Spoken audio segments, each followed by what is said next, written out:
Live from our 7 Tasmania studios, your nightly news with Kim Miller begins now. Good evening and thanks for joining us. Both major party leaders have been slammed by Macquarie Point Stadium critics for an apparent backflip on special legislation. They're also being accused, in their bid to form government, of trying to win over 3 key independents who oppose the project. Macquarie Point Stadium deadlines are tight and special legislation was once the answer for the major parties. Now they're pivoting back to the initial game plan, though critics of the project are sceptical. Both of the major parties went to that election on the basis that they were pushing for that fast-track legislation. The Premier and the opposition leader are talking with forked tongues. The Liberals say the original project of state significance process would see it built in about the same time. We could have had people employed by Christmas working on building this game-changing project. And that last weekend's snap election has pushed the timelines back. The delay is due to Dean Winter and his own selfish actions. Labor's critical of how the Premier's handled the process after he attacked the Planning Commission's draft report. But Andrew Wilkie believes both leaders have other motives as they try to form government. What's going on here is the Premier and the opposition leader thrashing around looking for ways to still get their stadium and also to get the support of crossbenchers who loathe the stadium. Whoever does get the numbers in the lower house of Parliament will also need to pass the stadium in the upper house. And I think it's time, depending on how the outcome of this, to go back to the table with the AFL and talk about what Tasmania actually needs, can afford, and what, when and where a new stadium is built. Tassie Devils General Manager of Marketing Kath McCann says the club stands ready to work with the next government and is focused on entering the AFL in 2028, highlighting the need to meet the league's timelines. The Planning Commission is due to hand down its final report into the contentious project in mid-September. Anthony Dodd, 7 Tasmania News. A man has died at Merseylee following an overnight truck rollover. The fatality brings the road toll to 28 for the year. Alarmingly, that's an 86% increase on the same time last year. An early morning shift ending in disaster. This truck damaged beyond repair in a dramatic crash. A man dying at the scene, another taken to hospital with minor injuries. Initial inquiries indicate the prime mover was travelling in a southeasterly direction along Railton Road, approached a slight bend when it veered off the road and crashed into a bank. Emergency services were called to Merseylee at 3:30 this morning, providing medical attention to both of the vehicle's occupants. While the surviving driver remains at the Launceston General Hospital, his passenger wasn't so lucky. Tragically, this fatality means 28 people have died due to crashes on the Tasmanian roads this year. That's almost double the road toll from this time last year, when 15 people had lost their lives. An investigation is now underway to determine the cause of the crash. Today's on-site crews believing this displaced piece of culvert suggests the truck had already tipped while on the road, rolling over several times before coming to a stop on the embankment. Emergency services remained at the scene here on Railton Road for most of the morning, diverting traffic while the truck was removed. Anyone with dashcam footage of the prime mover in the moments leading up to the crash is urged to contact police. Aaron Smith, 7 Tasmania News. Tributes are flowing for former Tasmanian Governor Sir Guy Green, who has died aged 87. Sir Guy reached great heights during his career in public life, serving as the state's Chief Justice and on several occasions as Administrator of the Commonwealth of Australia. Governor Barbara Baker, Premier Jeremy Rockcliffe and Labor leader Dean Winter among those paying their respects and honouring Sir Guy's service to Tasmania.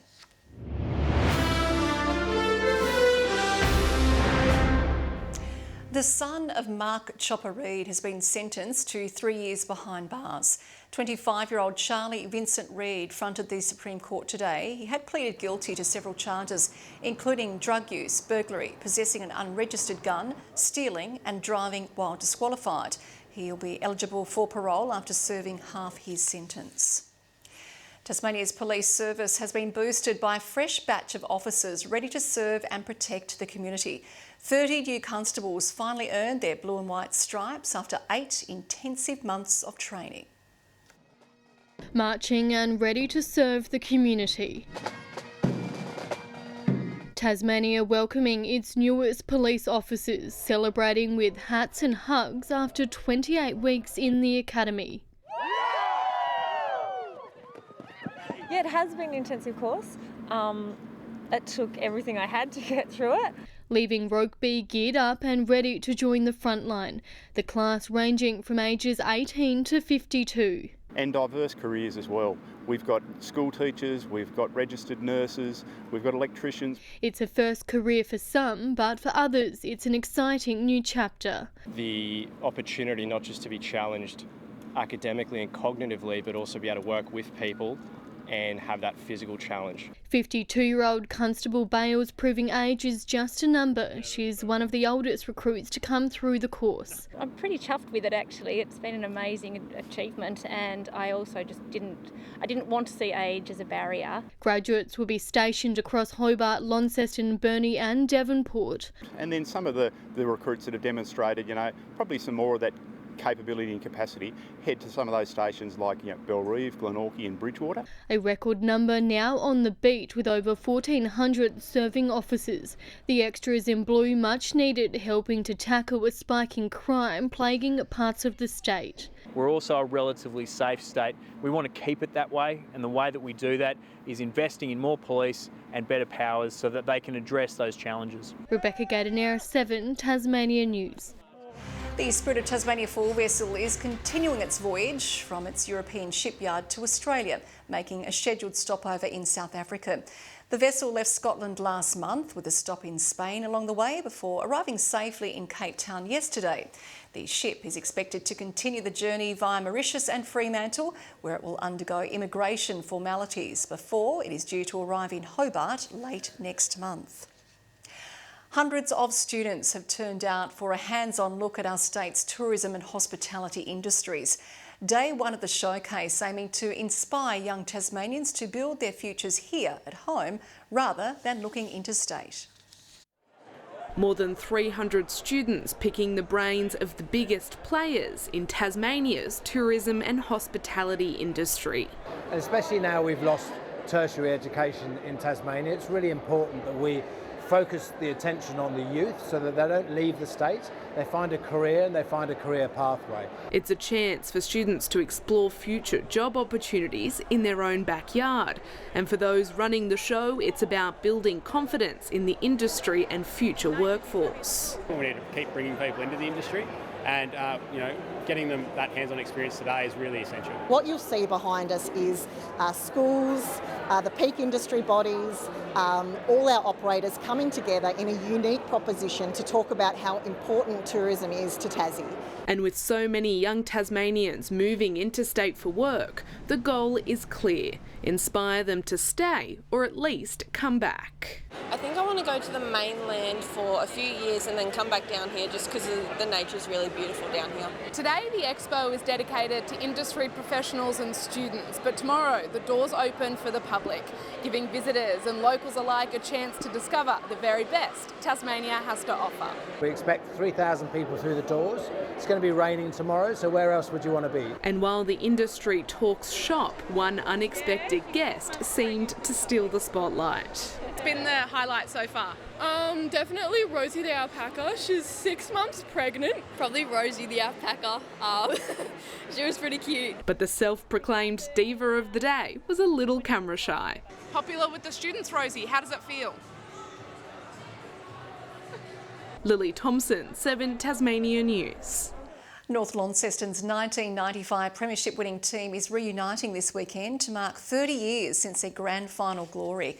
Looking to go 3 in a row, Clarence was the team to beat, but a defiant Robins outfit spoiled the Roos party, bringing an end to a decades-long drought. The year was 1995, and with this...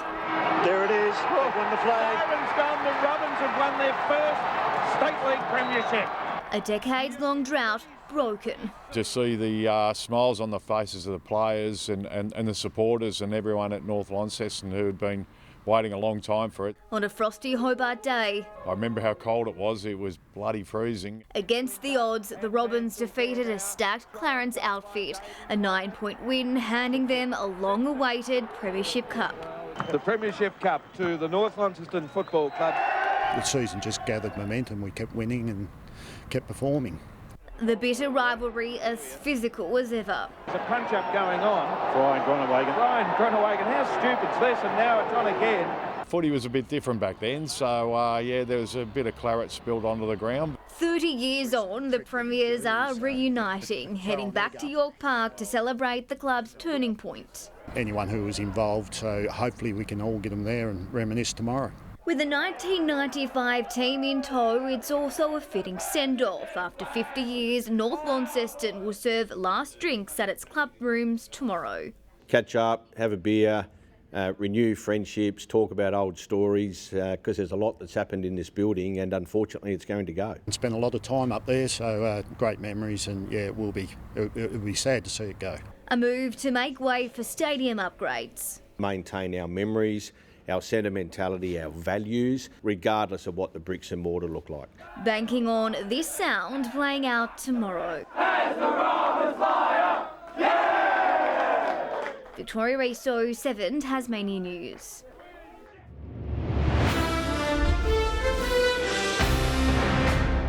Well, fresh off an Australian Cup defeat on Wednesday night, the South Hobart men say they'll use the loss as motivation to continue their undefeated run in the NPL. Their lineup goes unchanged when they face Kingborough Lions at Darcy Street tomorrow. This weekend we want to bounce back bigger than ever because it's going to show everyone else that we kind of mean business. Before that, though, the women will take to the pitch with the Lions desperate to find form after a disrupted run due to youth titles and buys.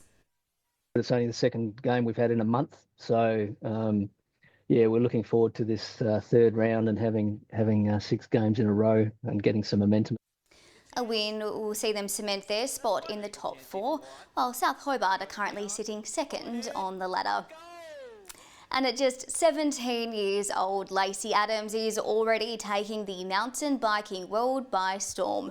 Fresh off success through the mountains of Europe, the Tasmanian teenager is back home, preparing for another stint overseas.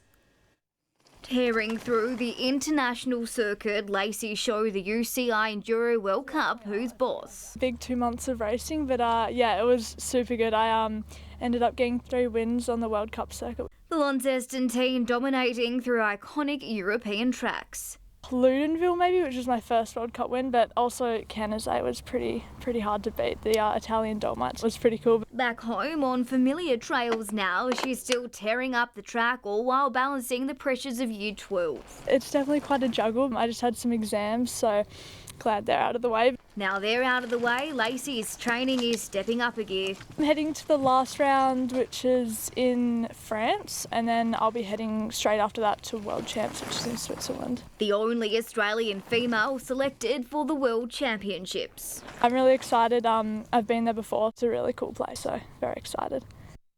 Wishing Lacey all the best in Switzerland, Kim. A young gun on that bike. Thank you, Vic. Well, Peter Murphy will join us after the break with your weekend weather forecast.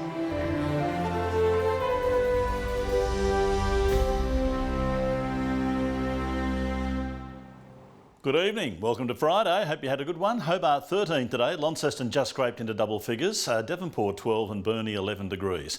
-4 the low at Fingal, while later Flinders Island and Friendly Beaches made our high of 15. St Helens and Grove 14, Strawn 13 and Lowhead 11. A broad band of cloud moved over us today, initially over the north, with showers starting to develop across the state. More to come, of course. A large mass of cloud is over the country's southeast. Onshore winds produce scattered cloud over southern WA and parts of South Australia. Tomorrow, the low and front take hold of our weather, with that low affecting a greater area. The next high moves over Western Australia. Northeasterly winds increasing to 35 knots before an easing and shift to the north later in the day at 25 knots. So we have a severe weather warning for damaging winds. That's for the Furneaux Islands, the southeast, northeast and central north. A gale warning from Flinders Island to Low Rocky Point. A strong wind warning for remaining coastal waters and adjacent waterways. A moderate flood warning for the St Paul's River. Minor warning for the south-est continues. And a warning to sheep graziers for the northern half of the state. A road weather alert for the northeast and southeast. Now, 11 out of the next 12 areas are expecting 100% chance of rain. Hobart included, 13, 11 for Medina and 10 for Oatlands. Launceston, 100%, 13 the top, 13 for Devonport, rain easing from Lyowini, a high of 5 degrees. Burnie rain easing in 13, just 90% chance of rain for Strawn, a top of 13 as well, and 12 the high for Marrawar. And down the east coast, wet, 14 for St Helens and Swansea, 13 for Orford. Now on Sunday, mainly fine with light winds apart from showers over the north. Monday, showers over the west, south and Bass Strait Islands, partly cloudy for the north and northeast. And on Tuesday, those showers possibly extending to the east. Mostly sunny and 16 in Perth tomorrow. Showers for all remaining centres with the exception of Darwin, Alice Springs and Broome. Cloudy in Hobart and 9. The showers have started in the north, 7 in Launceston and 10 in Devonport. And that's the weather, Kim, on what's been a pretty sad day as we've lost champion wrestler Hulk Hogan. At least his memory will live on in my action figures. Action figures look more like dolls to me, man. That is all we have time for this Friday night. Good night, everyone.